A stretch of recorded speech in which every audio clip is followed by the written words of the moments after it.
methods for youth in a NEET situation. Today we have 3 speakers with us.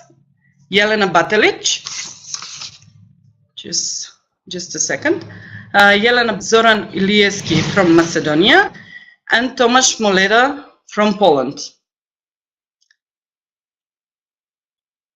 I will let them to introduce themselves now. Jelena, are you here with us?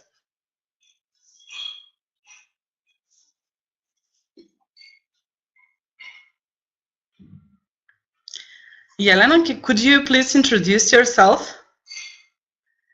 Jelena is coming from Croatia, from our partner organization, UMKI. Hello, can you hear me and see me? Yes, nice sound. Perfect. Hello to everyone. Yeah. My name is Jelena Batelic, and I'm coming from Croatia, and I have been involved in the youth work in the last 10 years. Yeah. Okay, can you hear me? Can you hear me?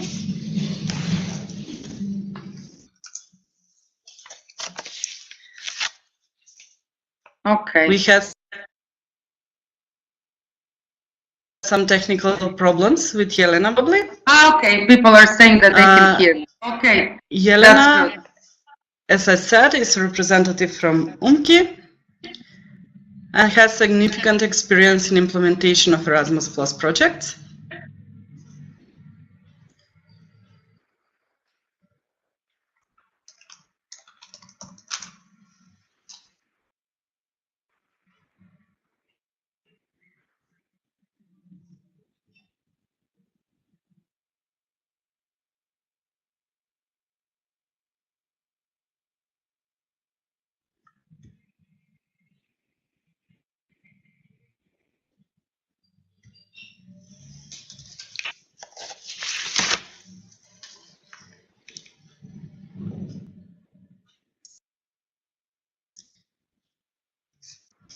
Now we have Zoran from the coalition of youth organization SEGA. Please introduce yourself.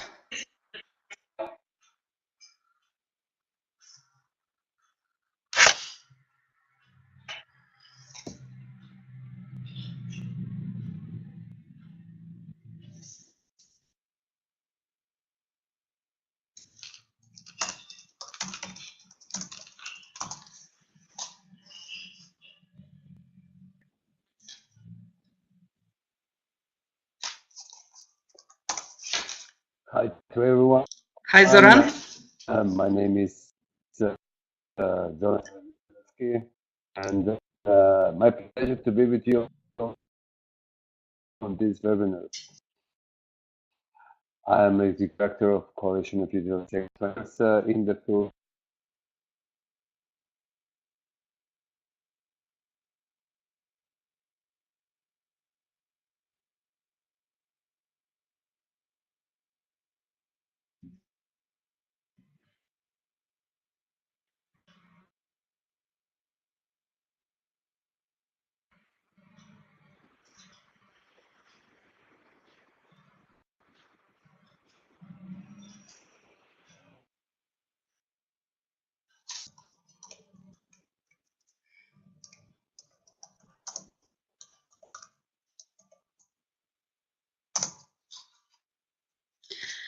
Okay, then we have Tomasz from our partner organization from Poland. Tomasz, please introduce yourself.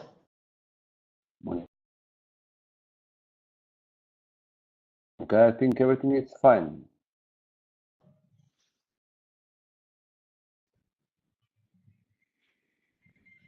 Yes, hello, I hear you. Thank you, Monica, for the introduction. I see and hear that we have sometimes some internet problems, but I think the others viewers are actually hearing us without any problems. So, hello, my name is Tomasz Moleda. I'm one of the employees of Association Education by the Internet, which is an NGO from Poland.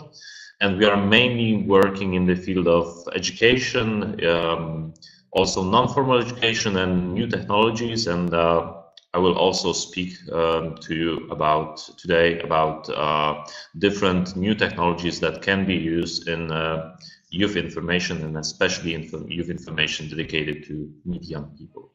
So I will hear with all of you guys at the end of this webinar, as my presentation is the last. Monica, the floor is yours. Thank you. Today's webinar is a part of the project Youth Information Centers Fit to NEET. This project is financed by the National Agency for European Educational Programs and Mobility in Macedonia, and is co-funded by the Erasmus program of the European Union within the Key Action 2 strategic partnerships, in particular strategic partnerships supporting innovation. The project is implemented by the Coalition of Youth Organization SEGA from Macedonia.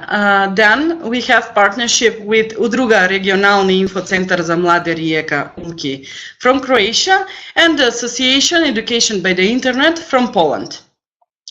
Here you have the agenda from today's webinar. First, we will have Zoran Ilieski, who will speak about the methods for youth information. Then we will have Jelena Batelic.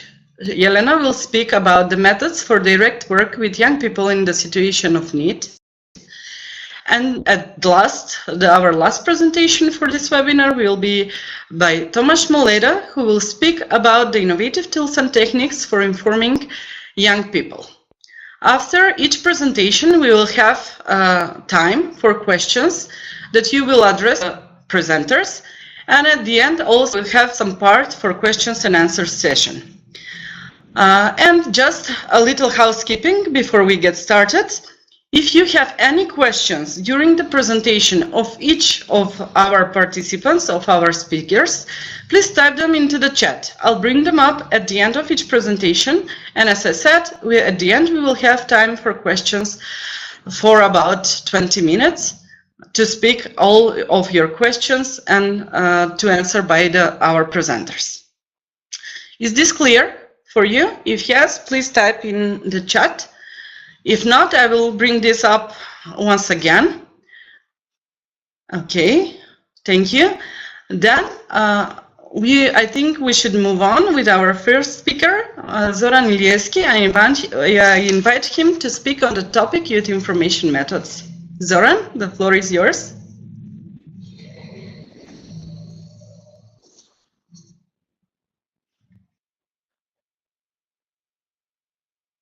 And thanks as well for being with us and guiding us to this webinar. Dear guests, dear participants, thanks for your time to be with this webinar, aiming to give some influence in your development of work. Thanks for getting your attention as well. My part of this presentation is to speak about the methods of the youth information that usually are in practice in everyday work of you and your organization as well. Speaking about the methods for youth information, we need to speak about those of the things that are related with the online and the offline information. My agenda, we will continue in the next 20 minutes at least about general information, what is the youth information as in practice, beginning with the European youth information. Then I'm going to speak about the online methods for youth information and as well what are the made tools that is concerning about the online methods of information.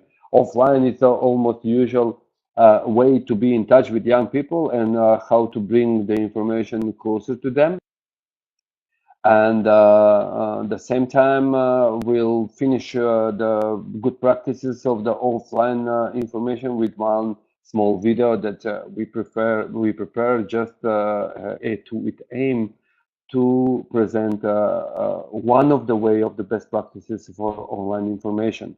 On the end of my part of the presentation will be the floor for you for questions and answers as well.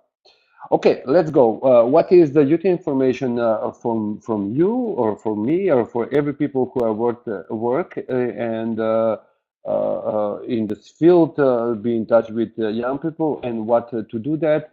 And most of the definition are consider that information is a basic step towards working with young people. One of the definitions say that the youth information is the range of different activities and set by of the various frameworks that provide many different that provided by the many different information actors, and how to make sure that the information is in the right way, on the right direction, that it's thanks to the ERICA and the charter for all youth information centers in Europe are started to work in the one general frame. First, what is ERICA? Many of you, I hope that you are being in touch before with ERICA and what is the charter. But first, ERICA is the European Information and Cultural Agency that is established in 1986 with aim to develop and support of the quality of information on the pan-European level. And ERICA on his General Assembly in 1993 adopted the European Youth Information Charter, that is the guide for all info centers in Europe that will work and will bring the principles in front of each of activities that will take. So the principles of European Youth Information Charter are present a general guide or the minimum standards of quality and measures for informing the young people. The principles of the charter are in concern of understanding of preparing the information before giving to young people. That's why the information needs to be independent, assurable, and then to be inclusive. Most of the information needs to be based on the needs of young people, to be proactive, to contribute to empowering the young people, to involve them and participate in the further activities that are predicted for them, and the ethical and the professional. Those of the elements or minimum standards of each information center that need to work or each information that needs to be provided for the young people. Now we're going deeper to the topic of the youth information, and one of the way is the online youth information. Then how to be online? Usually we know that part of our life is decided to the internet. And what is the internet? Internet is going to the important things and source of information for young people. It is the vehicle of social networking and wide for entertainment for young people. Youth are always using a couple of tools, being via internet, informing them usually via Google platform and using the Wikipedia to take part of their day life, spending via YouTube, where using the YouTube as a tool for listening to music, playing some video, and then the one of the part of the tools that are young people using on the online is the playing game, the online. Those are the parts of the everyday life of each of the young people whenever you live in Europe, but most of the day using the internet, they use the social media. The social media are interactive computer maintained technology that facilitate and sharing information, ideas, showing the interest, career interest, and other forms of expression via virtual communication and networks. I'm going to take much of the time speaking blind information regarding the tools that is it's part of the social networking between the young people or social media. All social media that young people use have common failures. That's why mostly the using the social media, young people do it for the spending their free time. The social media are part of the networking between them, dealing with the same problems or trying to share the best practices between them. The social media provide impact of the activity where the young people spend most of their time on the internet, usually on the evening time, and sharing some ideas of potential activity. And the social media provide the opportunity for young people, the real-time discussion, where also they allowing users an opportunity to explore, learn, and to inform themselves. Today we are facing with a couple of tools that young people every day use, or they can imagine their life without these tools. So since 2004, while now on Europe, maybe not even all around the world, but the Facebook is the most effective way to reach the young people and to inform them. Facebook offers the page, the group, the event, the sponsored links, the chat, changing the status and providing the information. We can say that easiest way to young people just use the Facebook as a tool to involve them and to engage them in the everyday life. And the other tool that is one of the most useful and most used by the young people is the tool that we usually say one picture in 1,000 words.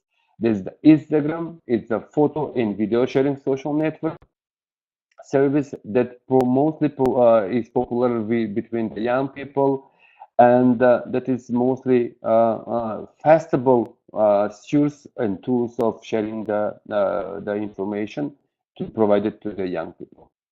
The YouTube is the specific channel, a specific tool that is mostly used for the video sharing, service sharing, and via YouTube you can follow your favorites, you can follow your bloggers or video blogger, and whatever you can find, you can use the YouTube just to share everything what is based on the video.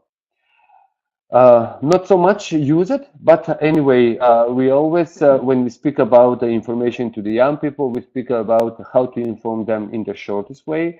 And 218 characters tools, it's called Twitter. The Twitter is the quickest and shortest way to inform young people in the messages that it's called tweets. And usually, the shortest way of selling the information or sending the shortest concept of information, use it via Twitter. The young people use the other tools for online information as youth magazines, as emails as well. But youth magazine, we need to take care about that the young people they can read. If there are good designed and have fun in the beginning, then we can sell or we can send the information, which is probably on the youth-friendly base popular provider. The email communication or email information is the popular way of informing the young people, but not that young people are before or under the 18, because for those people we need to use another approach to touch them. But using the email, it is a more informal method as we compare with SMS informing with the tools to them. And facing with the new technology, today we get the apps that is easier way to bring the phone with you and get the information. And is the part of the life of young people that much of the day they spend the time on a PC or via phone. The applications or the apps for the smartphones is the gettest way and easiest way to provide the online and real-time information to them. And the apps in the same time are a way of sharing the information as usually we youth workers do the PowerPoint presentation, when we can easily change the slide, we can change the color, and we can add some effects, and that's why the apps are famous for young people and easiest to get them. The tools are one of the composition that sometimes is bring it in the social campaign, and those of the tools are part of different way how to collect and send the information via social campaign to the young people. And social campaign is a coordinating marketing effort to reinforce or assist the business goal using one of the more social platforms, for example. That's why the training videos, the educational videos, the online forums, online communities, platforms, chats, and everything could be in the package of the whole social campaign. That's why, as a good way to inform and to get in touch, it's with a structural way of social campaign. But be aware that most of the tools that are in practice and in the youth information, online and offline as well, could be part of the whole composition of the social campaign. And going back to the little past in the traditional media of informing young people via a couple of tools that was in the past in the practice, but still works is the newspapers, radio, televisions, and other printed media. The newspapers are still the most popular way from being in touch with young people. But learning the experience from the young people, unfortunately, day by day, they're on the opinion if they start to think to buy the newspaper or go online to read them. The radio station are still play the role in the lives of young people, but it's going to be challenged with the new technologies, bringing the iPad as a tool for listening the media. That's why it still is challengeable the radio station as a tool for informing. The television are mass media, and it's increasing to use the and influence via internet, and still the media leading by the television are the one of the provider of entertainment for young people. But most of the time, seeing the television are not say sitting in front of TV just to bring the media, but most of the time they share for entertaining their spend of the time. The other printed media can be used for information, both of the level offline and also online as well. It could be a magazine, it could be a newspaper, flyers, leaflets, brochures, banners, and everything else. They can provide the right information and message to young people, and still could be considered as the good way of the use of information, how to get in touch to young people. The offline methods is the methods to outreach via activities and give the young people chance to be informed, but at the same time, the youth workers could be in touch with them, to meet them personally, and to have opportunity to discuss with them, to share real experience and to get to know what the young people think about.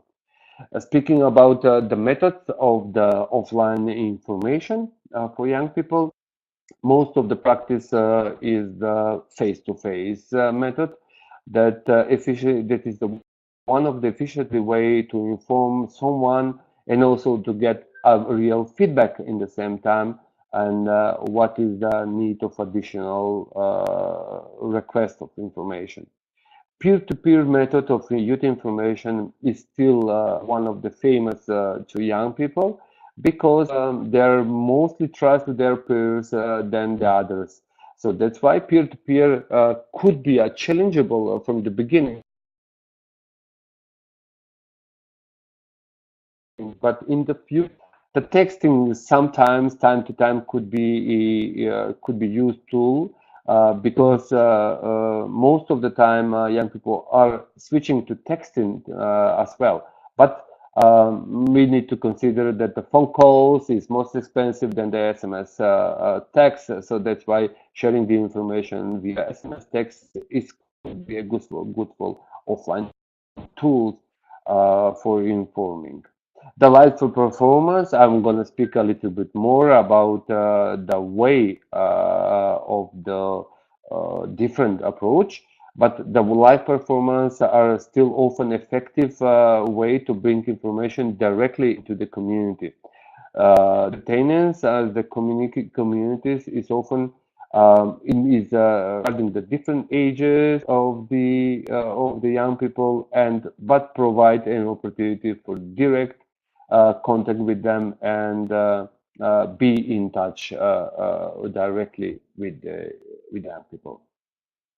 The methods that brings young people so much informed is the methods we call ask to inform.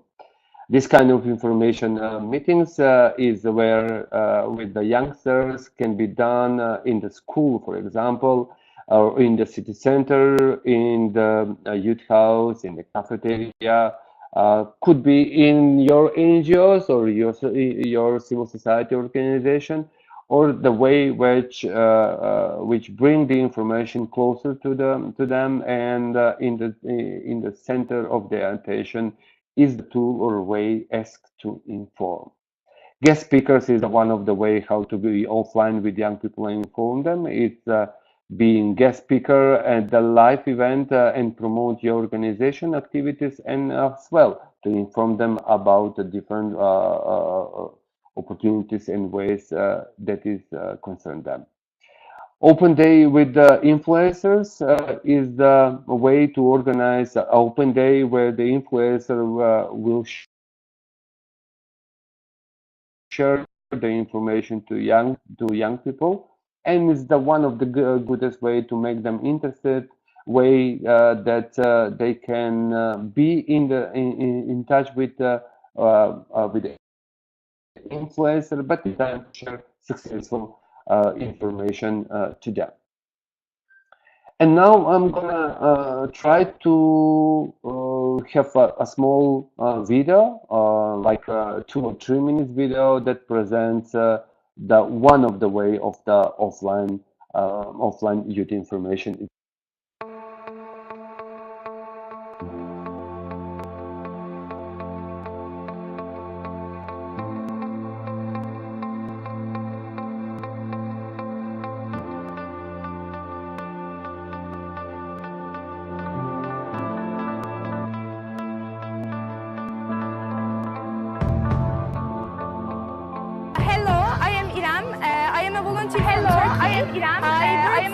Implementation of activities and the presentation of EBS and Erasmus Programme.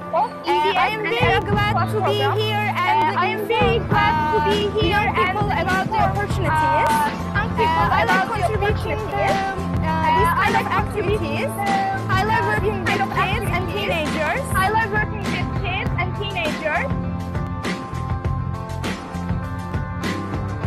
I usually get information about employment and CV training and similar things by SMS or mobile application about YES Association.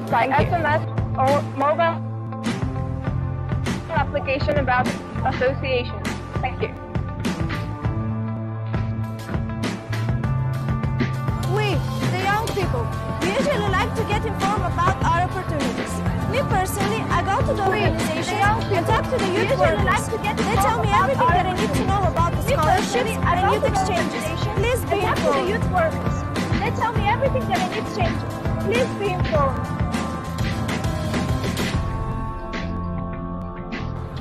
Whenever I learn about a new opportunity, I'm always willing to tell my peers, my classmates, and my friends about every youth exchange, conference, and trainings that I know of in order to better our community.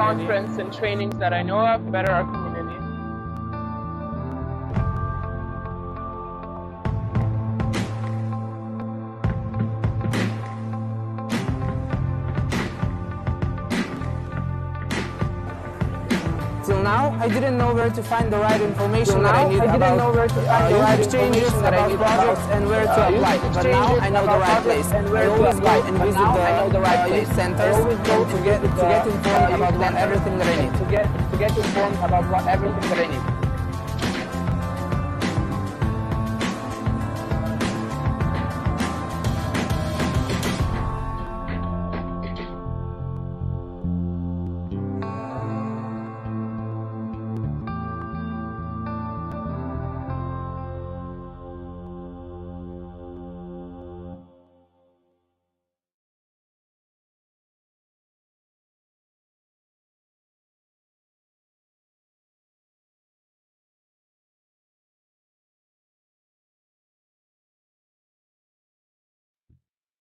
Okay, welcome back. I say it's an amazing video that you can watch them again. It will be available via YouTube channel just to see the most of the approaches how to be near in touch with young people, organizing the different kind of activities, but using them to be with their parents, even they're not so old as well, but to inform them possibility and the ways to be near, to be have to use in practice the face-to-face methods, and to the different way of the building the trust between you, your organization, and as well the community that are being next to you.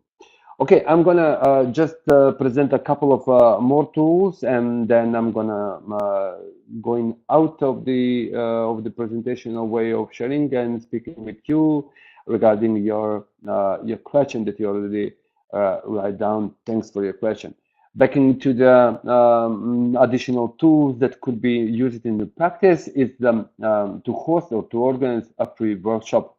If the free workshop is the tool, as in library session, to get the way in from the same time the young people, and organizing the activities within the organization could be, as again say, a free workshop, it could be a library session, it could be everything that can bring your young people, your NEET group in your offices, just to work with them and inform them directly with the possibility for them.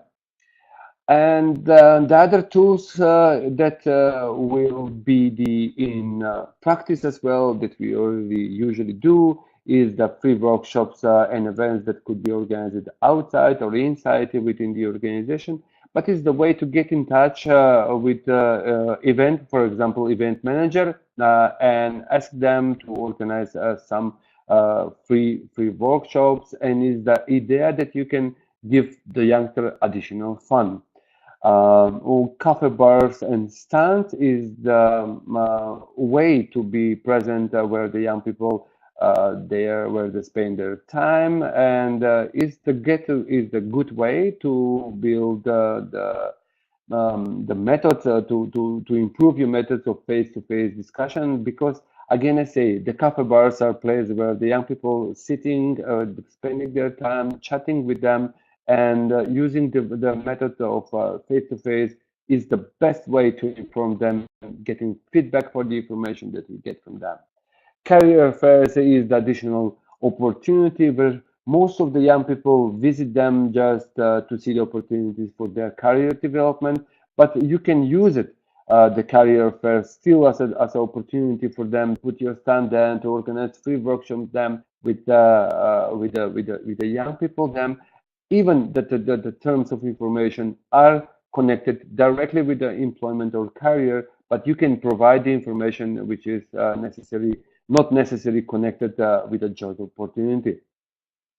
And organizing the information campaign is the new way or new tool that put it in the practice in the past couple of years. The information campaign help to community to communicate in simple context and to set the information in graphic for the different target audience.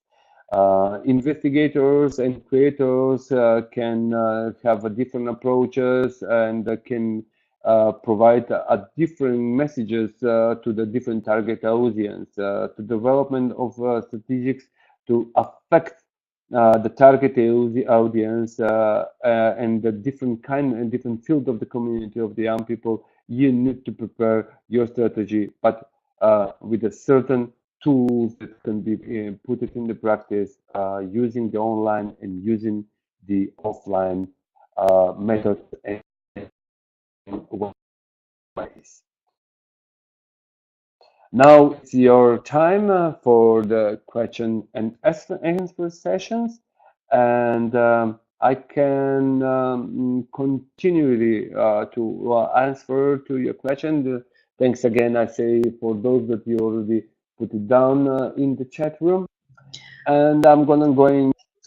Yes. Thank you for your presentation. We will go ahead and take some time with the questions of the audience. Dragana is asking, according to your experience, which method has the best influence or is the most suitable for youth work, and why? Well, it's quite difficult. Yeah, thank you, Monica. It's quite difficult to say which methods could be most suitable, because different audience or different young people want or have a specific way and approaching them with a different tool. But anyway, in accordance with the experience of my and the other youth information centers, the most effective way is to get in touch with them with direct communication, face-to-face communication, using the offline method, and using the online method is easiest way to be in touch with them via social media, using the Facebook, because most of the, for example, in this Balkan region, most of the young people spend their time using the Facebook as a social network tools.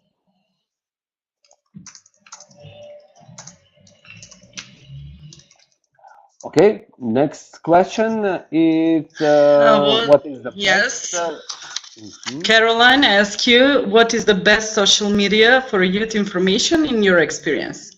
Okay, in my experience, working in the field, the best social media already speak about for informing the young people is the Facebook as a tool that bring many opportunities and failures as well. Just it's one click, you can provide a video message with one click, with one post, you can share the specific information, and still the Facebook is the opportunity to mobilize them, to mobilize young people, to involve them on the event if you organize. But again, from those of the social media tools that are for now in practice, the Facebook is the famous one, effective one.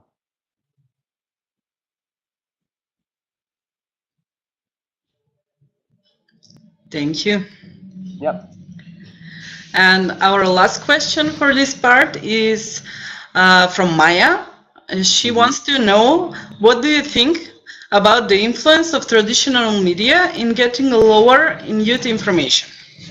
Probably it's related to how the traditional media is influencing on the low information of young people, low level of information. Yes. Yes. Unfortunately, as I say in the beginning of the presentation, influence on the online social tools made quite damage on the information of the social or traditional media. And it's getting lower and lower way to be honest, using the practice or traditional tools for informing the young people, because speaking about the literacy and media literacy of young people, speaking about reading the journal, the papers, they're terrible in the way of the be in touch using them. One of the still traditional media works with young people is the television, and informing the young people via television could be a useful tool taking in consideration the traditional media still on the ground.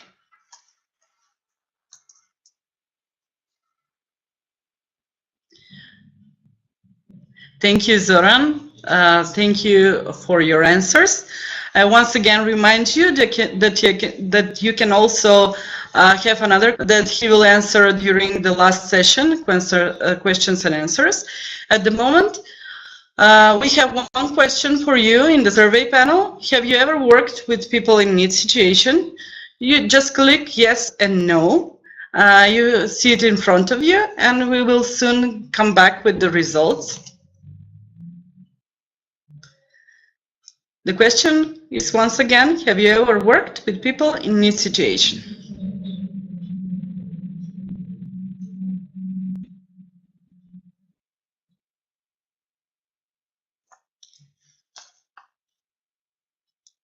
Okay. Well, finishing with the results and expecting the results of this survey, I would like to, here we have the results. 76% of the participants at this webinar have worked with people in this situation, which is a great number, and I believe that this webinar will be very useful for you. Related to this question, I want our next presenter, Ms. Jelena. Jelena will speak more about the direct work with youth in NEET situation. And once again, I want to remind you, you can leave your questions for Jelena in the chat panel, and we will bring them up after her presentation. Jelena, it's yours. Thank you, Monica. Hello, everyone.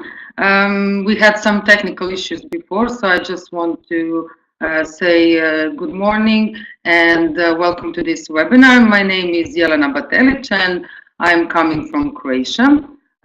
Today I'm going to be here with you on creative methods in direct work with NEET population. My background is that I have been involved in a youth work and also with work with NEET population for the last 10 years. And as I said, we will today talk about creative methods in direct work with NEET population. So what is actually the aim of this presentation?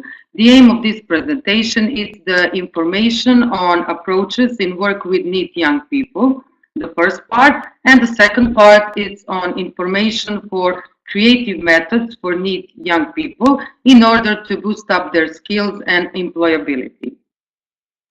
So when it comes to approaches in work with NEET young people, we all know that actually all youth work has one key aim. It's to help young people's emotional and social development in an informal setting, but through educational processes.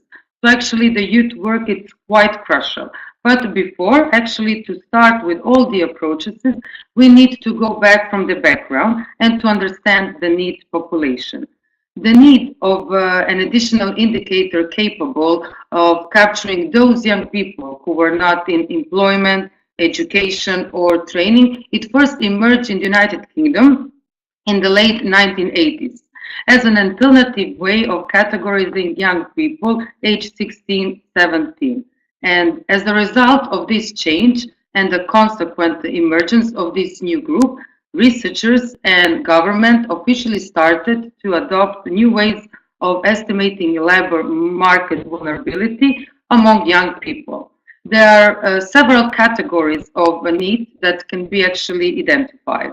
We have re-entrants, so those are the ones who will soon leave the NEET category and because they have already found a job or they have new educational opportunity.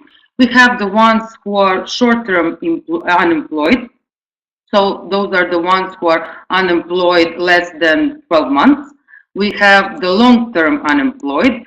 So those are the ones who are unemployed for more than 12 months. Then the ones who are unavailable due to family responsibilities. So those who are needs due to family responsibilities, or do they have children, adults, or some other family responsibilities.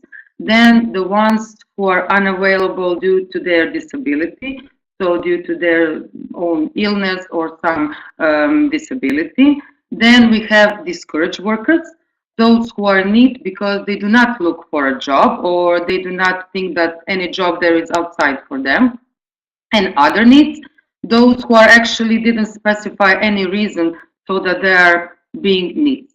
But what put actually young people, youth, in a risk of becoming a need? There are various range of social, economic, personal factors that increase the chances that actually one individual can become a need, from family, school, some personal characters, that attitude of young people they have towards education, towards schooling, poverty, living in an area with high unemployment, their disability, membership of an ethnic minority group, and etc. But actually, spending short or limited periods away from the labor market and education can be a normal process for a young person. But it is important to understand that spending protracted periods in its status, it comes from a wide range of dramatic and intercontinent negative short and long-term consequences for the individual and society as a whole. It can have really long-term consequences and really bad effects on the labor market performance, both in terms of labor force participation and future earnings, as well as negative social conditions to youth, as a risky behavior, unstable mental and physical health. So actually empowering young people by creating favorable and conditions for them to develop their talents, their skills, in order for them to actively participate in the labor market. It's of a great value for economic and social development, and it's for the future sustainability of all our society. So the integration of young people into the labor market takes great challenge. It's not an easy job, but we as a youth workers have really important role. We can actually be engaged in the informal approaches, in attitudes, and especially the supportive relationships to those young people. So I think that engagement in learning and educational attainment is critical if young people are to make a success of their lives, and therefore a young youth worker must provide consistent and effective support across all years and phases of education for the most vulnerable young people.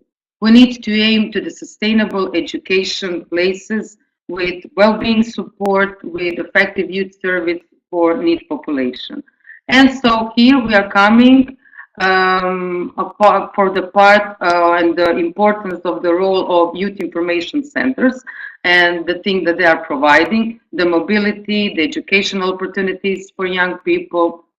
We need to provide accurate information and support in order that young people hear about our programs, that they hear about it, they want to become a part, and all because of their benefit, of course.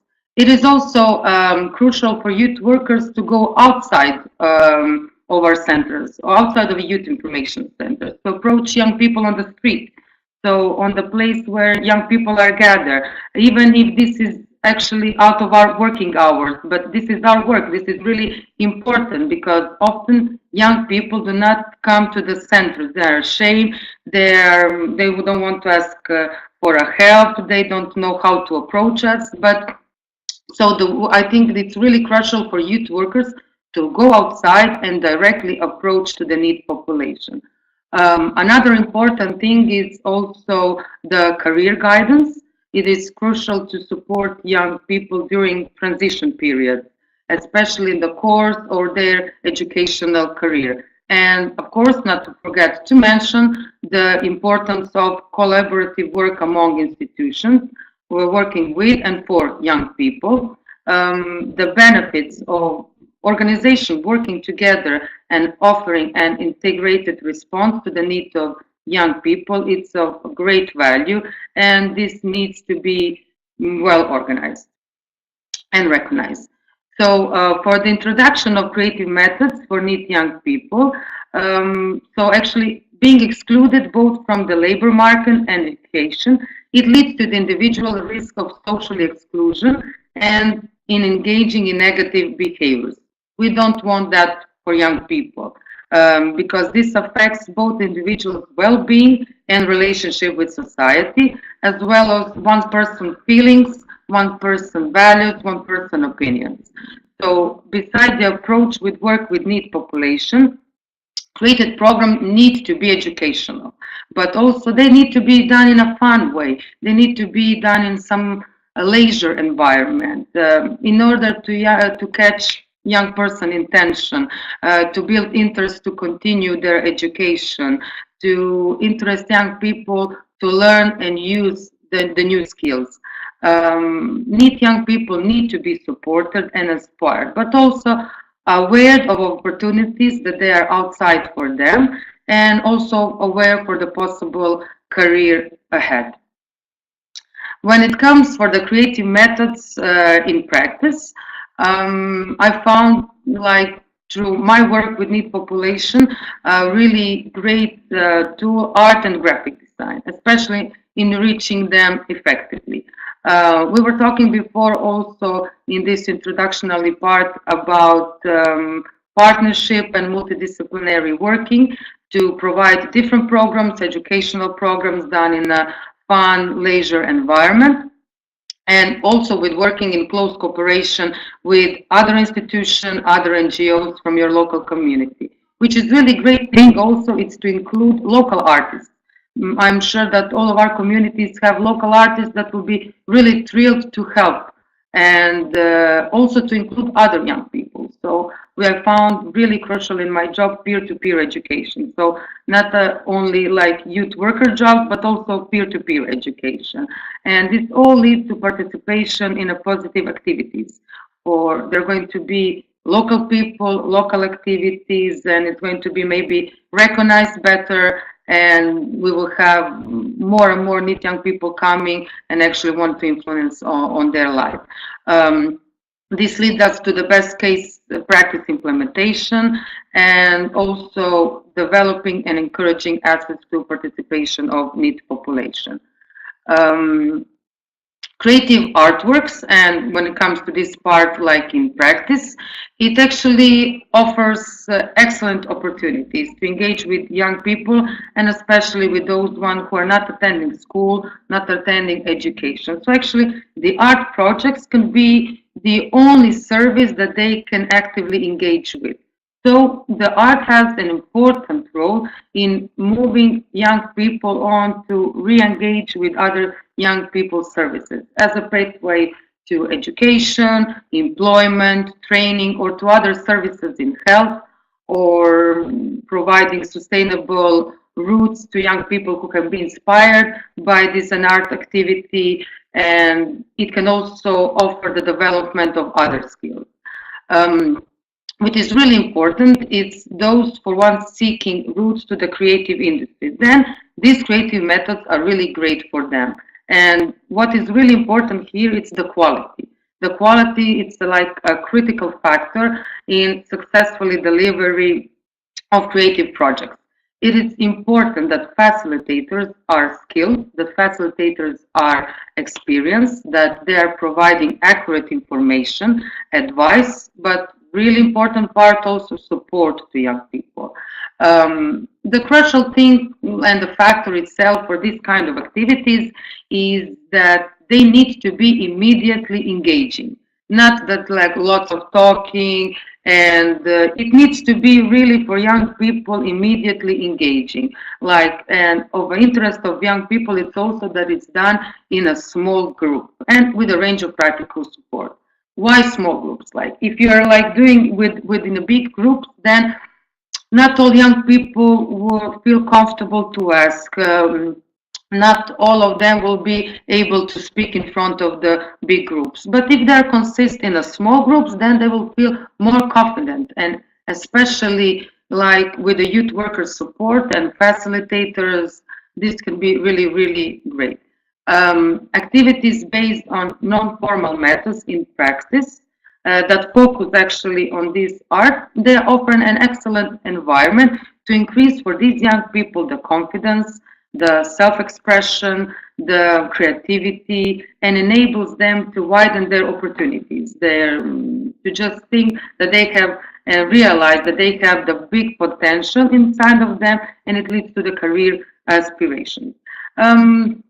There are different creative methods for NEET young people in order to boost up their skills and employability. Here I have like I divided actually methods by art methods in practice, the effective tools, and self-promotion. So like step by step. The art methods in practice are the one that can be easily done with youngsters. The effective tools are actually the continuation of these art methods in practice, in order that the artwork defines and give the last touch before the artwork is done. And the last thing, it's like the self-promotion, which is like social networks to be used as a promotion of the artwork, as well as the selling of the artworks itself. So the art method that I choose and that you can see in front of you on the presentation, it's visual path and landscape doodling. So visual path, I'm going to explain in short what it is, and actually I call it like this. So I don't know if you had it when you have been younger or in the schools, the acetate sheets.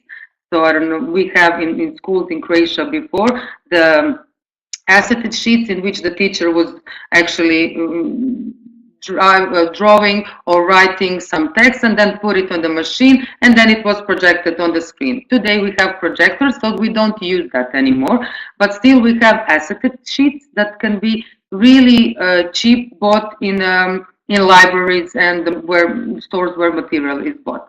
So actually what you do with this practice, you are taking the acetate sheet and apart from that one plain paper in which you can simple draw an object. It can be a shoe, let's say. And then you put up the acetate sheets and with the transparent marker, you draw this shoe again. And then when you take the paper up, you have the shoe on this acetate sheet. You can just go simple with youngster outside, each of them having the acetate sheet with their object, and place this acetate sheet in the landscape, inside, I don't know, it can be in the street, it can be some landscape that you choose, the house, the city, also inside of your home if you want, and then simple take the photo. But what happens? It happens that this object becomes alive in the photo. So it comes like the result, the image that it's alive.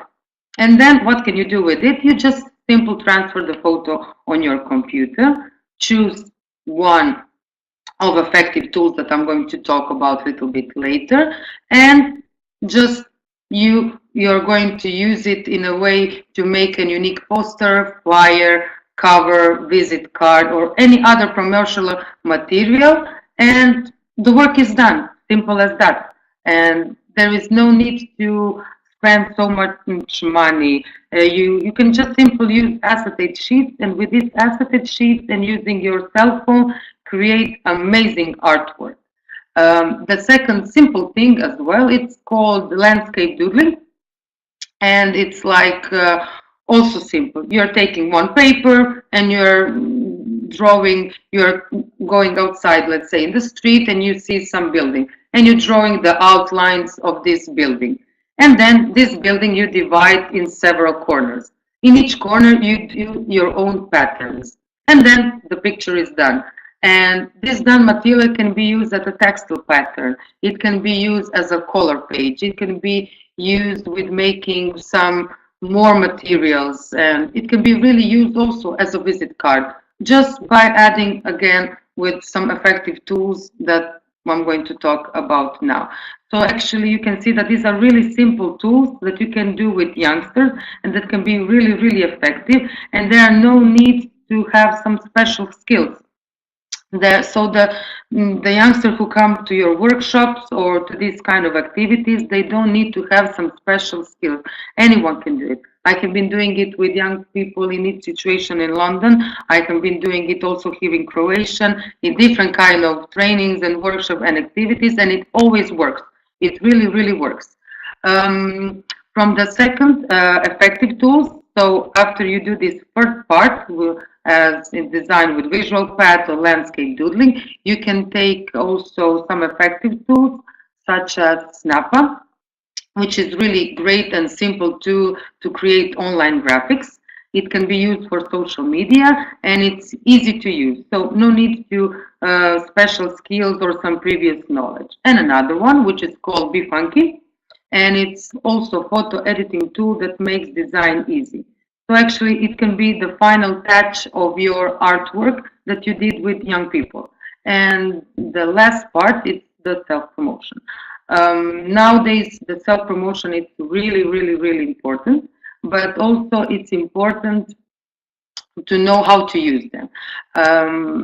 I think it's really important to have the website and young people have blogs because it makes them possible to present their work, to make it personal, to add portfolios inside, and it should be like the first place they should present their work. The second thing I choose is Etsy. It's an online shop which is easy to use and sell art. And there are many, many more, of course. And but this visual part I already explained. We're going to watch in a movie, in a really short upcoming movie. So I would kindly ask to read the movie. Thank you.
Bringing me up the dark.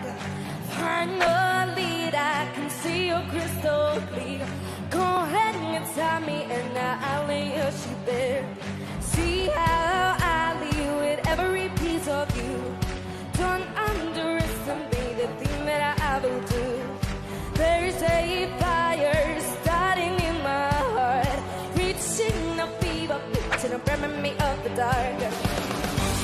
The start of your love remind me, oh, does it keep me thinking that we almost had it all? The start of your love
Thank you, Yelena. That was a wonderful video presentation. The first one is from Leila. She asks you which method is most useful for young people to boost up their skills and employability. Okay, first of all, thank you, and I hope you have enjoyed this short movie. Which method is the most useful? Yeah, can you hear me now? Okay. I think that there are a lot of methods that can be useful, and it just depends on approaches and time and activity that you're actually doing with young people. I found this with acetate sheets really useful, and it can be really done in a simple way, and that anyone can do it. So I think this method is really useful because it can really boost up the skills and employability of young people. With this method, they can create their own artworks and portfolio and just simply present it, and just became a person who is going to work on designing the leaflets for any possible events, for the NGOs, for some institutions, for concerts, or the flyers. So this kind of method, I think, is really nice.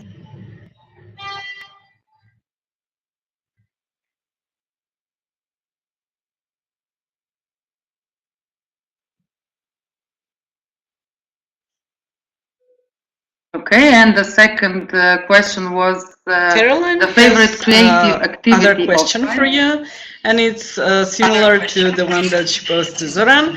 What is your favorite creative activity offline? Okay, so here I choose what I said, just two of them, but there are like more of them that I'm doing with NEET young people. They're like paper illustration. I like them a lot. It's like collage making designs, which are also can be used for a poster, flyer, and bookmarks, and anyone can do it. It's really simple.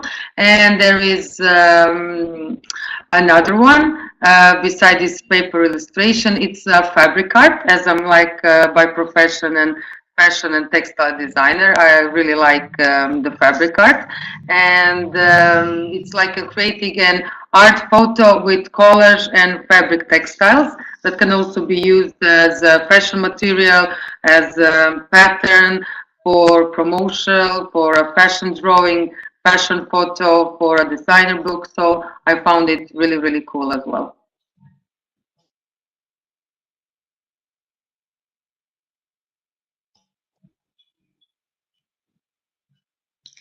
Thank you, Yelena.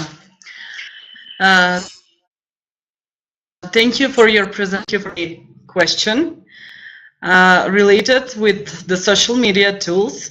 And meanwhile, I want to remind you once again that you can still post your questions in the chat room, in the chat panel for Zoran and Yelena, so we can answer them at the end. Speaking of which, I'm welcoming Tomasz Moleda from Poland. Tomasz will speak about the innovative tools and techniques for informing young people in need. And we are having our question. Please click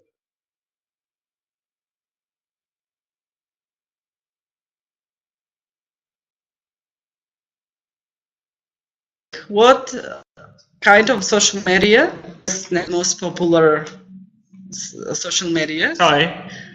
Hello, okay, Tomasz. Let's wait for everyone to select their answers. How are you with the survey now? Yeah.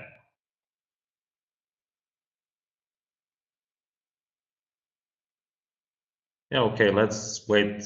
Okay, so I think we have the questions. Okay, and now you have the results. So I see that Facebook is like really popular. And then as well. I probably have some technical issues, so I cannot. Yeah, 55% use YouTube. Then it goes Instagram, Twitter, and the other social media. This is very interesting. since, as Zoran said, Facebook and YouTube are very popular among young people. So I give the floor to Tomasz. Tomasz, you can start with your presentation and inform us and speak more about the innovative tools and techniques that we might use in our work with informing young people in need. Super. Thank you. Thank you, Monica. Okay. Minutes with me, and now I'll be speaking about the innovative tools and techniques in informing young people. Basically, I would really like to share with you some of my own personal and my organization's also insights and ideas into the area of the different online tools that can be used when working with young people, and also in regards to youth information. So I will be trying to showcase some of really cool stuff which is available on the internet, and basically to most of the tools that I would like to present today, I'll be also showing some examples how you can use it in your own youth work or in your work as a youth information officer. Basically, the tools which are available on the internet are pretty simple to use. And on the other hand, actually, even though they are quite easy to use, they can be a really big help when you communicate or when you try to interact with young people.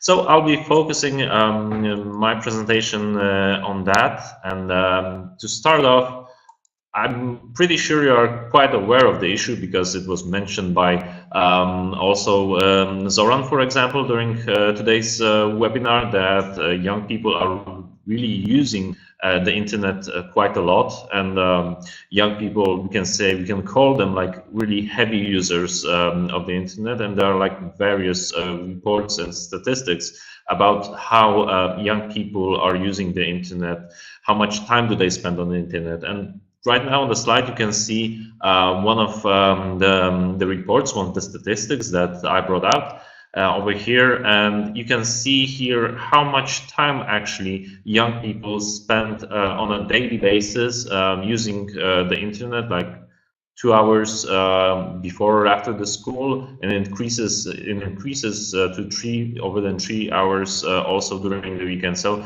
it's quite a lot of time during the day which is used by young people to use various online tools and online resources, and that goes, I think, especially for social media. I'm pretty sure that you are also aware that social media is really popular among young people. What is really good about that? Well, I know that there are some downsides that young people are using the internet quite a lot, but let's focus today on the positive things. Since they are using the internet quite a lot, we can use the same kind of tools, we can use the same kind of communication that they do between themselves, also in our work as youth workers or in our work as youth information officers. So for that, I would like to focus the next part of my webinar on the different tools that are used by young people, and also the different tools that can be used by us as youth workers or youth information workers in our own work between ourselves, like inside the organizations, and also when it comes to external communication, so reaching out to young people, and of course including young people who are in a NEET situation. I will focus on 6 groups. I will show them to you now on a slide. Just a sec. Here we go. So these are the different 6 groups of the different online tools that I would like to briefly present during the next few minutes. So what we have here, we have different communication tools. We have different project management tools, or tools that can be used to manage tasks. We have content collaboration tools, which are really impressive. Sharing tools, well, the internet is all about sharing. I'm sure you are quite aware of that. Social media, of course, because young people are really heavy users of social media nowadays. And then various website tools. What is cool about those different groups of online tools that they cover basically all the different tools that you can use in your own work as youth workers or youth information workers. The tools that I will focus on, and I will show you some of them, are of course, some of them are for free, some of them are both as for free and with paid version, and of course for some you have to pay, but basically I will focus on those that you can use for free. Because I think this is going to be the biggest value for you. Okay, let's start with some of the communication tools. As it is about communication, I'm gonna talk about the tools that cover both the internal communication and the external communication. What I mean by that, internal communication is, of course, the communication which goes on inside your own organization. So between you and your colleagues, your fellow colleagues with who you work either at the same office, but communication tools give a really huge benefit when you are working in different locations. So for example, your organization has different offices in different cities, or you are working in a network of different partner organizations that cooperates on projects together, but still you are not sitting physically in the same place. Regarding the external communication, what I mean by that, well, basically this is the communication which goes out to the audience. That can be like sponsors, that can be also external partners, but also external communication will be the communication that you are doing with young people, because for us as NGOs working with young people, external communication is also directed to young people who are basically considered as our clients. And when it comes to communicating with young people, of course, the big thing is that to use the same kind of communication channels that they use, and there are also like various statistics about it, but I'm sure that you also might know it from your own experience that instant messaging is the communication channel which is being used by young people now quite a lot, and you can get a reply in less than 1 minute when you reach out to them on the instant messaging. If you send them a traditional email, you can wait for days and days to get the reply. So on this slide, I'm showcasing some of the communication tools which are available out there, and probably you know some of them. What happens when it comes to communication tools, it really varies between the country to country. For example, I know that in some countries, like Viber, for example, is really popular, and I have partners and colleagues in countries where they use Viber a lot. In Poland, for example, like if you ask a person what is Viber, they will not know about it. So this is another thing that you should really remember about to see what kind of communication tools are used by young people or are used by your clients, for example, or your partners. Skype. This is basically, I think, more for the business side, but us as NGOs, I think we are really using Skype a lot as well. You have on the slide also this website. It's a website, appear.in. It's a really cool alternative to Skype, and I will show you this software. I will speak about it during the practical tips and tricks part of my presentation. Another thing about discussion forums, I think they are almost close to die, but you can see still many active discussion forums when it's already you have many users on that specific topic, then still the discussion forums are being used. Okay, let's head on to different project management tools and different task tools. Basically, this is something that you can use every day, both to manage a team when you are working on a project, for example, together, so your team of fellow employees. Also, when you try to involve young people to be part of a team, this is really good to decide on a kind of collaboration tool that you will use for some task or for some project management issues. But basically, you can also use those kind of online tools to organize your work. Basically, I think the different task tools will be the most important for you. Actually, you can make shopping lists using many of the task tools which are available quite there, and collaborate, for example, with your wife or husband or with your kids to add the needed shopping on a common list. What is cool about the different project management tools or task tools, it's usually they offer the same kind of features. So when you choose or when you decide on a tool that you would like to use, probably in all of those tools you will have the same kind of features which are mentioned now on the slide. Of course, the all other things in the different online tools can be different from each other, and you can like some of the tools better or some of the tools you will not like, but basically you can use the core features, which are features for planning, for delegating tasks, collaboration, that means sharing content, sharing comments, different dashboards of the teams cooperating together. Then you can have one place to share all your files or your images, so also documentation. And then if you need, of course, reporting, many of the software has also reporting features. For example, how much time was spent on each task, and then budgeting issues come in as well.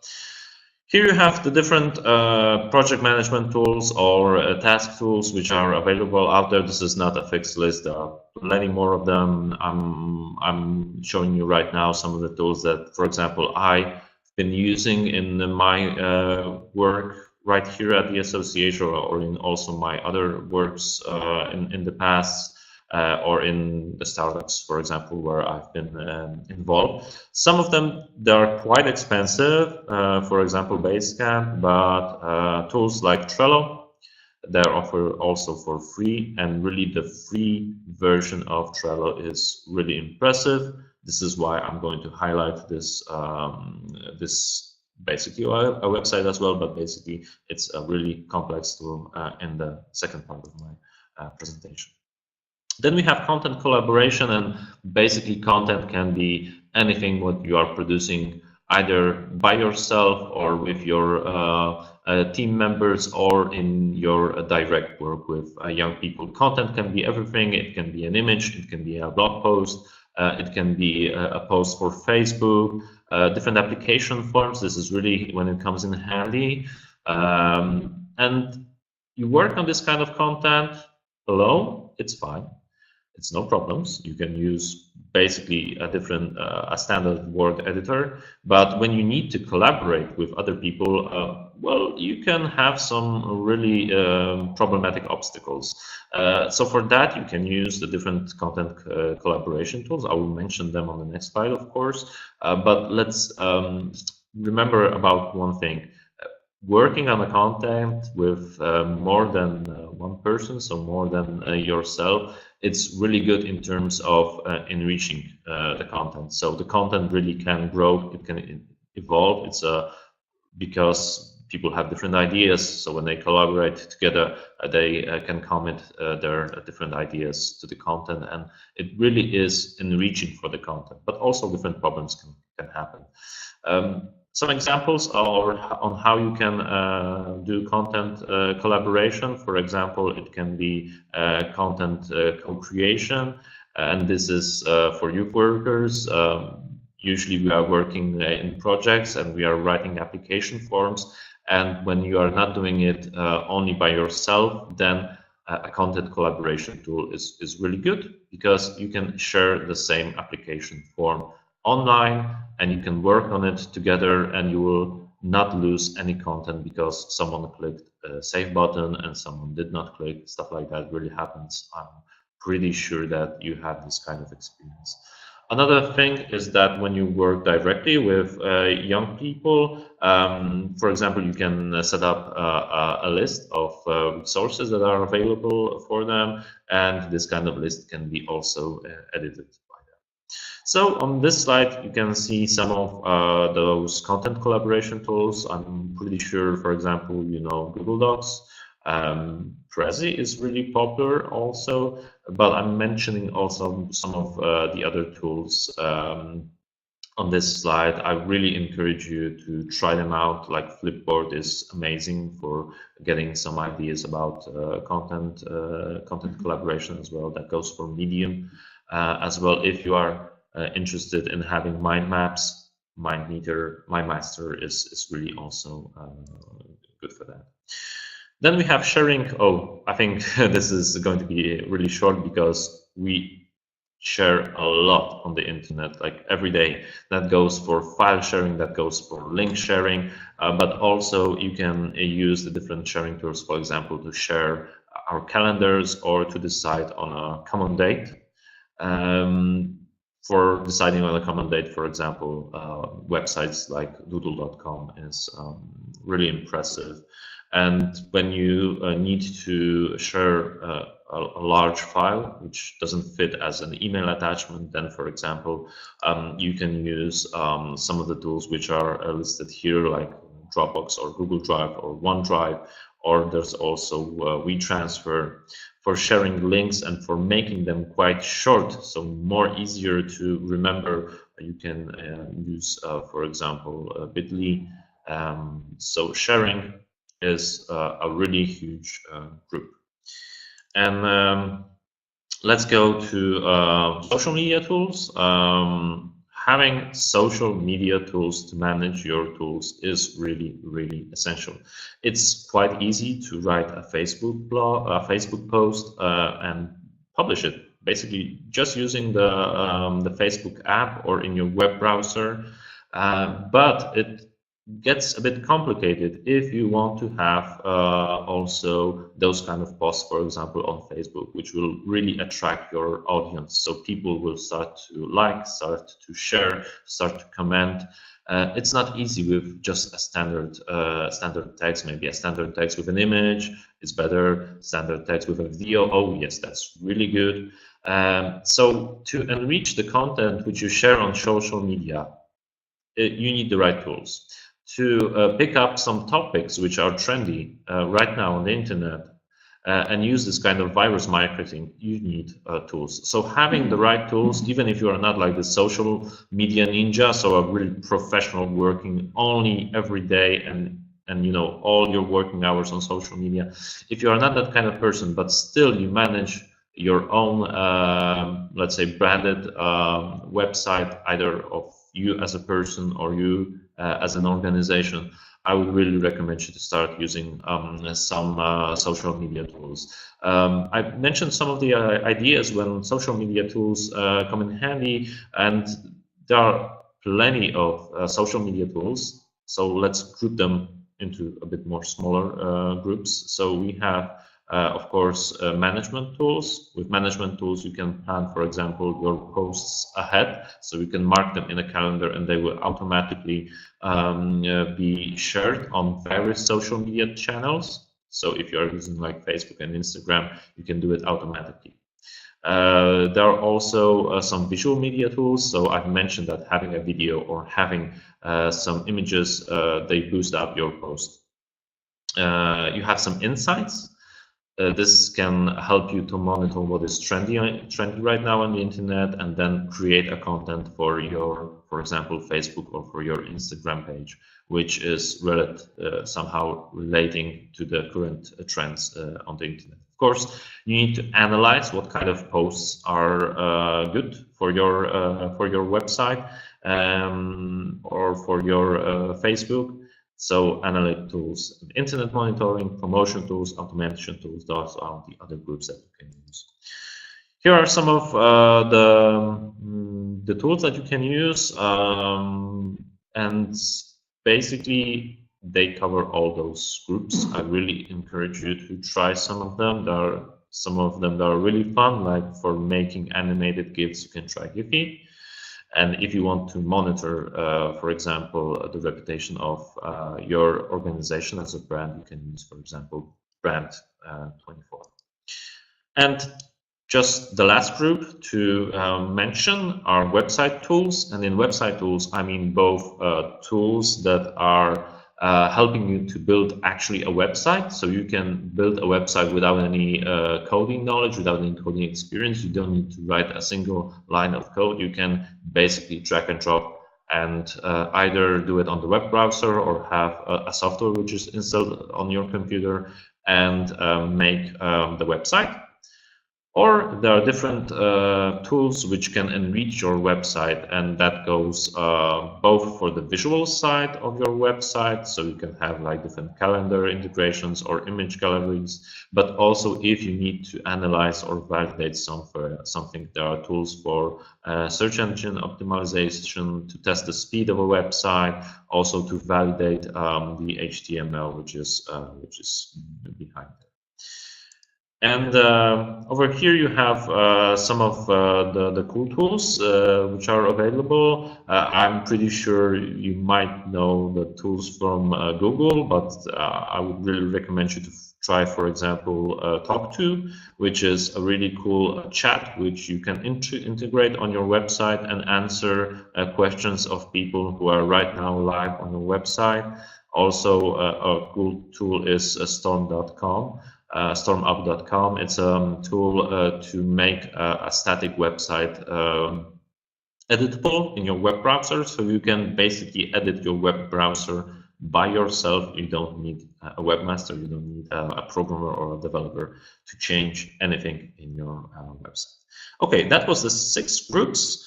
And right now we will go to the practical part of my presentation, and in the practical part I will introduce you to some of the tools. It's going to be like quite short, but to start off with showing some of the tools, I will like to share with you a movie, and basically it's a small interview with 2 of my colleagues, Wawrzyniec Pater, he's the coordinator of Eurodesk Poland. Eurodesk is a European network for youth information, and he will speak about the different tools, about how to engage young people on different events. And the second person is Michał Bielicki. He's a specialist at Sector 3.0. It's a program about NGOs and new technologies. So I encourage you to listen to the things that they would like to share with us. It's a 2 or 3 minute video, so not very long. Okay.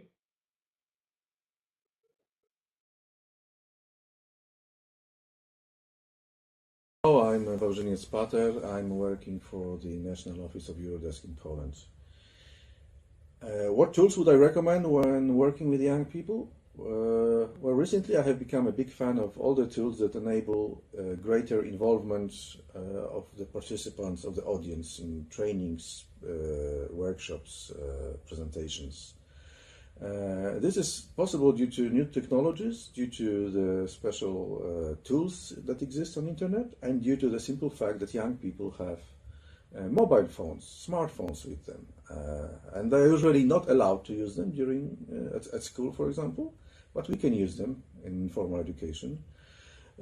So these programs that I use allow for collecting instant feedback from young people.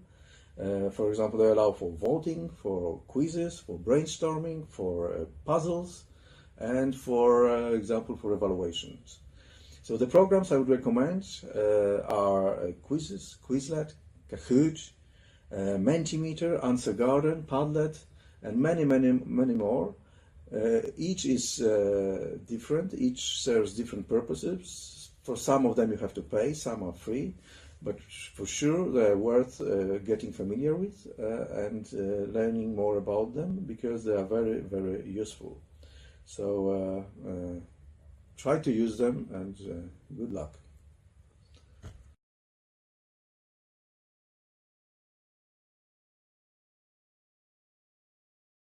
Guys, it's Michael from Sector 3.0, and I'm here to show you a few applications that could improve your success in social media promoting your event.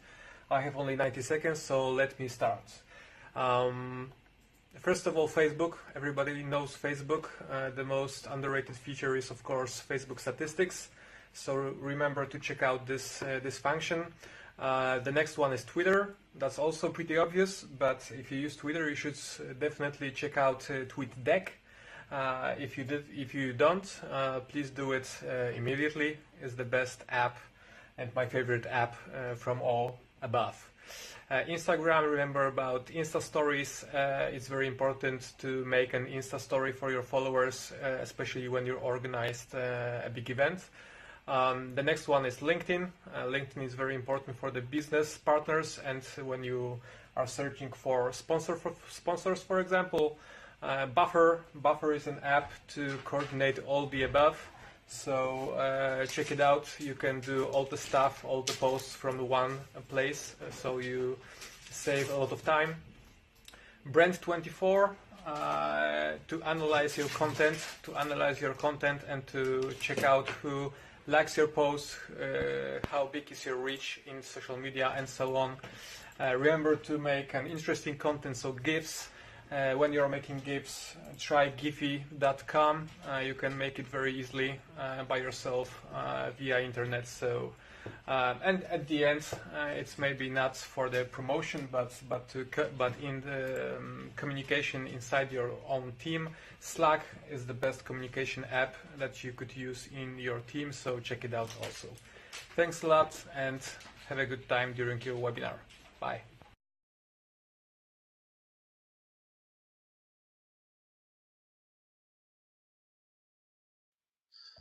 All right, that was the movie, and as you maybe saw, some of the tools that were introduced by the two guys in the movie were also shown. Don't worry if you didn't manage to note them down right now, because we will be sharing something with you, all of you who are attending the webinar after the webinar. So that will include also the links to the different things that were shown by our colleagues. Okay, and now a short, really short part with some practical tips and tricks, and I will like to focus on the 3 tools that I selected, and I also mentioned those 2 that I would like to talk about a bit more right now. So the first tool that I will be focusing is Trello. Trello is a really powerful tool. It's basically a website, but it also has apps both for Android and for iOS, and even you have an application to work on Trello with your standard PC or standard laptop. What Trello offers, basically it offers a digital board. So something like this kind of old-fashioned whiteboard, which is somewhere on the wall in your office, and you pin there different tasks with post-its, for example. Well, you can transfer that into a digital board, and you can have lists on your digital boards. So lists can be like projects, for example, or some things to do. And then you can also add to it each of the lists. You can add cards which can be represented as tasks to do. So what is really cool about Trello is that to each card you can add a lot of different content. It can be text, it can be checklists, like images, attachments. You can assign a person to this card. So basically like a task.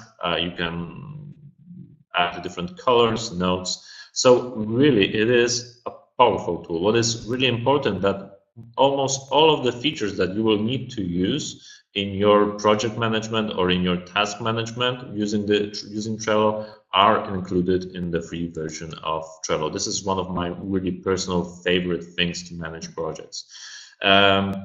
So you can do a collaboration on it. You can have your whole team working on a Trello. You can have various projects that you have inside your organization, and you can have projects that relate to each project. And you can also have, for example, tasks that relate to the whole organization. So really it is flexible to work. And since in NGOs we are really used to working with projects, Trello makes it really easy to organize the projects and organize also the flow of the projects. So we can say that in Trello, projects are represented by these boards. So each project can be a separate board, and different tasks can be, for example, cards. And in each card you can add extra data. So the things that I mentioned: text, images. And what is really cool, on all of that, you can collaborate in real time. So whenever someone clicks or add a date or add a comment, instantly everyone sees that. And also you can have live notifications, like you can have a push notification on your smartphone, you can have an email notification, and also it will show if you are logged in to Trello as a website. So get your team on board on Trello, add your projects over there, and start managing your projects with any any project collaboration tool which are available. But I really recommend you to try Trello as first, because it's really pretty simple to set up. Then I mentioned that there is a really cool alternative to Skype. I don't know if you share the experience, but basically I have the experience that we spend a lot of time on Skype asking each other, do you see me? Like, do you hear me? But not really on the meeting itself. So it doesn't always happen because of the internet connection in our office. This is something is sometimes wrong with Skype as well. Cool alternative to that, appear.in. Basically, it's a website, so you don't need to even install, and you don't need to download and install any extra software. You go to this website, appear.in.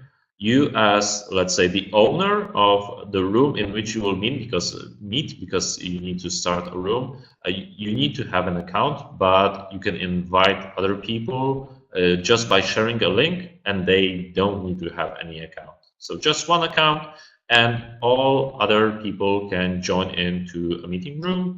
If you join in, you need to, of course, enable your microphone, enable your video as the host, and then you can share the link to your room with other people. They can join in. So basically, they just write or copy paste the link to the web browser, enable a microphone, enable video, and you're all ready to start a conversation.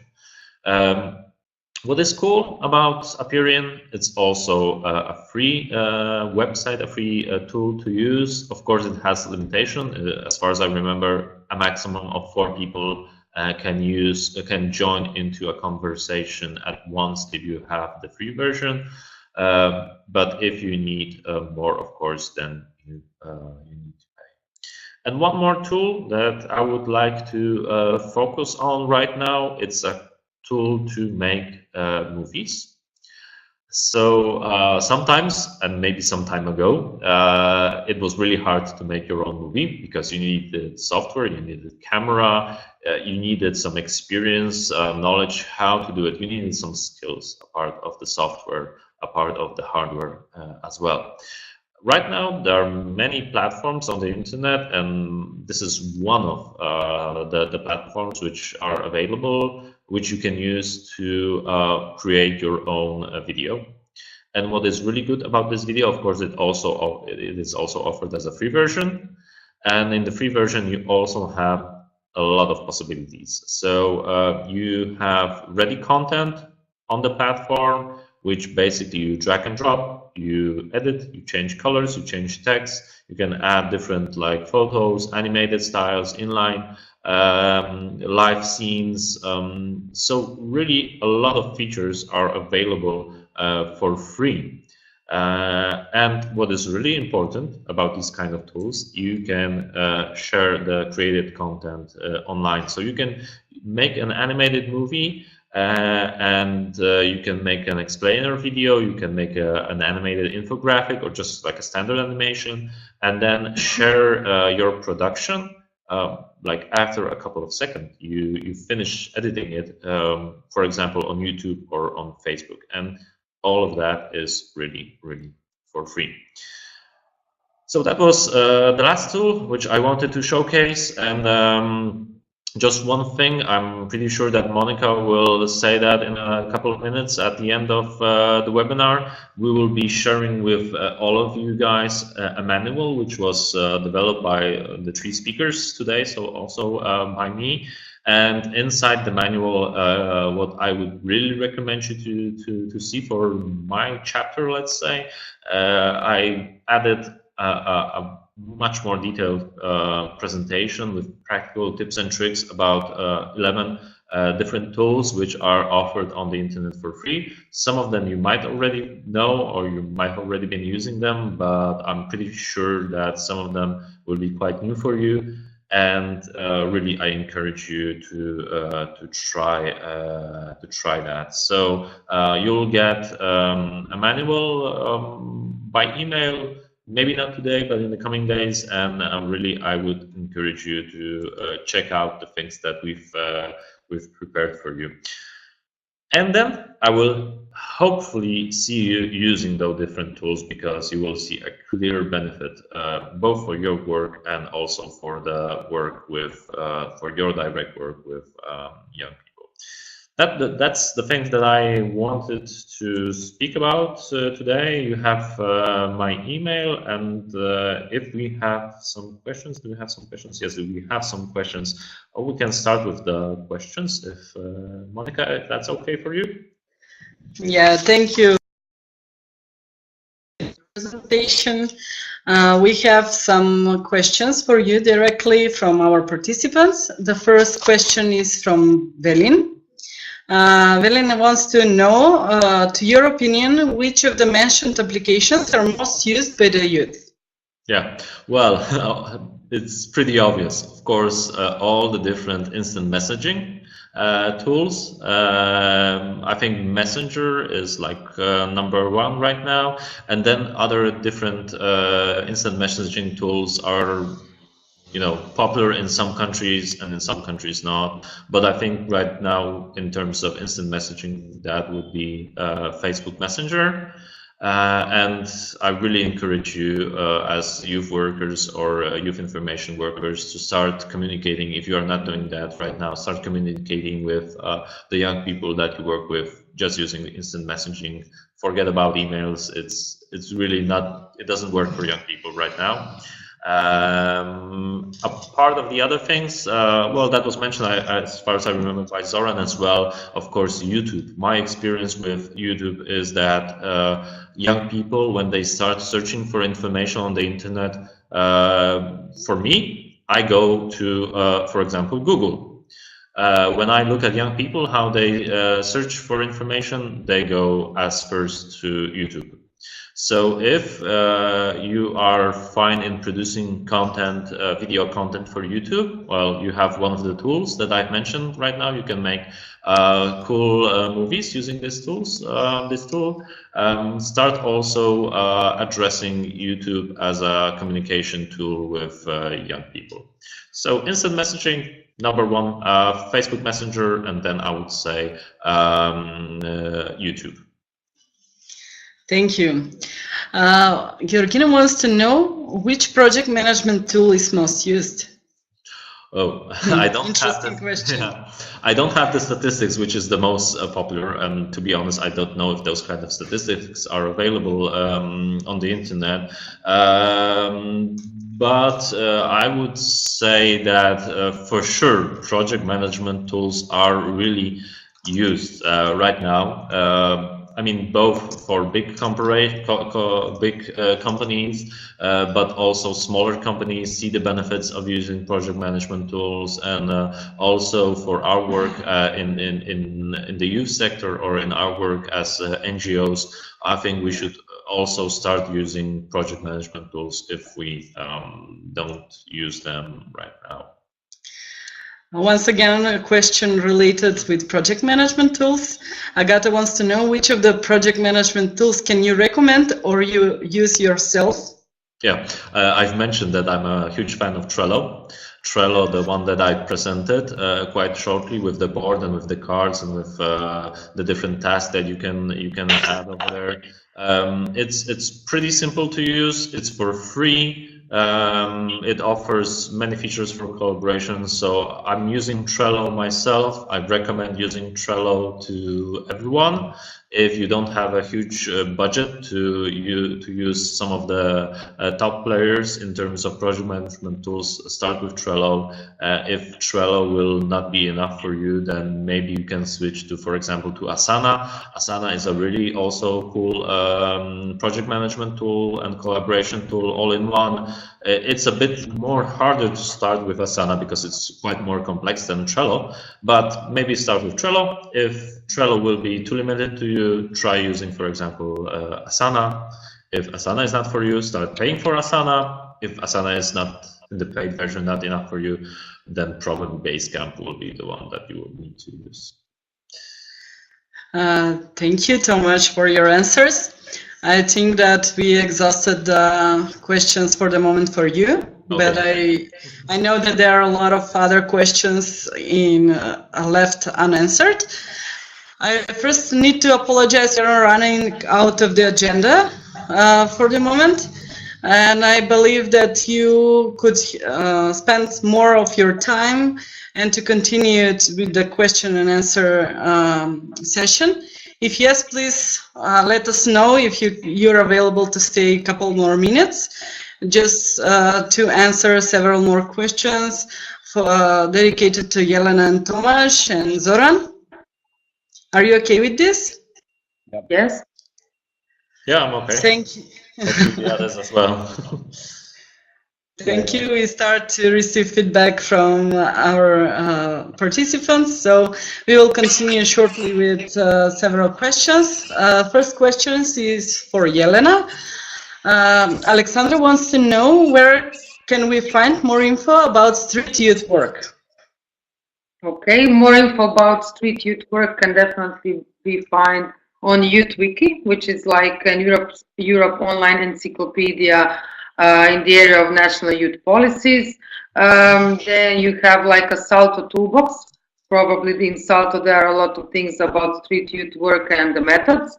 And apart from that, I'm sure if you go to some local NGO, you will find more and more info about it, because mostly our work consists in the NGOs, besides a lot of like bureaucracy and everything, with direct work with young people, and especially the street youth work nowadays, when the young people are more and more online and less coming into the youth centers. Thank you, Jelena. We will move to the next question. Next question is once again for Tomasz. Which mobile applications, tools are most used by youth organizations in Poland? Well, I don't have the statistics about youth organizations using mobile apps, to be honest. So I can say this from my experience, how I observe my colleagues at other youth organizations and how they are using mobile applications and mobile tools. Of course, in youth work, we do a lot of events with young people, or for example, with some decision makers, a lot of festivals, concerts and stuff like that. So mobile applications are really in handy. And I see that youth organizations are trying to use also like a Facebook Live option to broadcast some of the events, maybe not the whole event, but at least some parts, just to announce that an event is going on. So for that, they of course need Facebook on their mobile phone.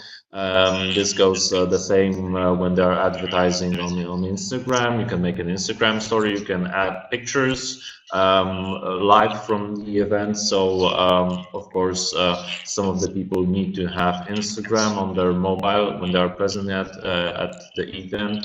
And also Twitter is getting to be quite popular in terms of events. In Poland, Twitter is not really that much popular as in some countries in Poland, but when it comes to events, we see that people comment on Twitter, you know, try to interact with each other. So I would say also Twitter as well. Thank you, Tomasz. I would like to use the same question for Zoran as well. Zoran, do we have any mobile applications used by the Macedonian organizations? Yes, thanks, Monica. Almost the same things are coming up and going on here. And the most of the tools and mobile applications that are used in Macedonia are basically on the social media that provide opportunity for faster informing young people about the events, about something that is going on, calls for the trainings or opportunity for employment, etc. In my country, there is a specific, some specific mobile application developed by different organizations. But of course, for informing, there is an application that provides the opportunity to locate the free time, the lifetime open jobs. It's an application managed by one organization here, but give us specific information. For example, you have open position to work as an office manager in this city and in that company. I think that using the mobile tools, as Tomasz says, it will be much in a couple of next years. It will be much more used than the computer or laptop. Taking in consideration that most of the young people spend their free time in the with the mobile phone. We need to consider that in the future the mobile apps will be one of the famous tools for young people. We developed here in Macedonia the coalition SEGA, tried to make a first step in mobile applications. We developed before 2 years together with the National Agency of Youth and Sport to connect a certain website that provide information for young people in one mobile application. You can find more info in the training guide. But guys say that in the further coming up period, the mobile application will be the most used tool for young people rather than the social media tool. I think that is the future for informing the young people, even that the traditional way will still stay. Okay, thank you, Zoran, for your answer. We have 2 more questions. First is for Jelena. Which methods for direct working with youth in NEET Situation are mostly used in Croatia? Vesna wants to know more about this. Okay, so in my field of work with young people and especially with youth in NEET Situation and within my organization, we have based our activities mostly in outdoor, and so we are dividing different kind of challenge huntings in which we want to that young people participate and learn in the same time. For example, like 2 weeks ago, we had one challenge hunting in which we publish the map of the town and the places on which you can find a bag, as we are Eurodesk multipliers. So we got like a lot of rucksacks from bags from national agency. So we posted them all around the town, and all the citizens and young people, everyone could get like the map. And the first who arrive will get the bag, and they found different kind of information of opportunities in Europe for young people according to education. Apart from that, we are using different street and online campaigns for young people, peer-to-peer education, some kind of pop-up events like pop-up exhibition, outdoor exhibition with some messages or opportunities, live libraries, then different volunteer activities, educational pub quizzes. So actually a different range of activities, depends on the period of the year, depends on our own capacity, us and EVS volunteers, local volunteers, and depends what can be interesting young people. So nowadays, all the time you need to change activities and really be innovative. Yeah. Thank you, Jelena. Now our next question is for Tomasz. Simona wants to know, which tool would you recommend for beginners? Well, that depends. That depends what kind of needs do you have. So if you, for example, need a project management tool, then Trello is really cool for beginners. If you want to, let's say, manage your calendars, manage some dates, of course, Google Calendar and Doodle.com. If you want to like communicate something an alternative to Skype, I mentioned Aperion. That's really good. For example, if you need to make short links, Bitly or Reblendly are really good tools for that. I mentioned Bytable for making the movies. Like all of those tools are really simple. So if you are a beginner in terms of the different ICT tools, probably you will have not much problems in using it. And they're really a good start. If you don't use them, if you don't use those different online tools, I recommend you to start using it, and you can start with those. Tomasz, related to this question, here comes our last. Joanna, don't mind me. Last week during the training in Turkey, the trainer presented a chart that Facebook is now used by people around 30 and older, and in the next few years won't be so popular for youth. And she wants to ask, what do you think? What other channels we should use to reach youth? What are the trends now? Yeah, well, definitely. Facebook is growing quite old, and the audience is getting quite old. So young people are not on Facebook that much as the older, like above 30, for example, because Facebook got, let's say, too commercial in terms of the data, the content which is presented by us. There are some really cool statistics about this issue. And how to reach young people right now? Well, basically just follow the statistics about the different apps and look at the groups, I mean the age groups of the users. So right now among young people, of course, Instagram is like really popular. As far as I remember, it's statistics from the summer holidays, so maybe not that fresh, but in terms of the whole social media landscape, of course, Facebook is still #1 in terms of the number of users. Then there's Facebook Messenger as the second, and then the third place is Instagram. And what is really cool about Instagram, it really attracts young people. Thank you. Thank you, Tomasz. Do you have anything to add? Jelena, Zoran, Tomasz? Oh, thanks. Okay, great. Thank you, everyone. We really appreciate your participation, you being here with us on this webinar.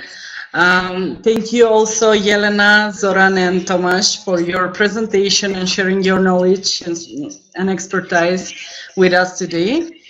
And I really hope that this ToT webinar was really beneficial for you and that you invested your time well.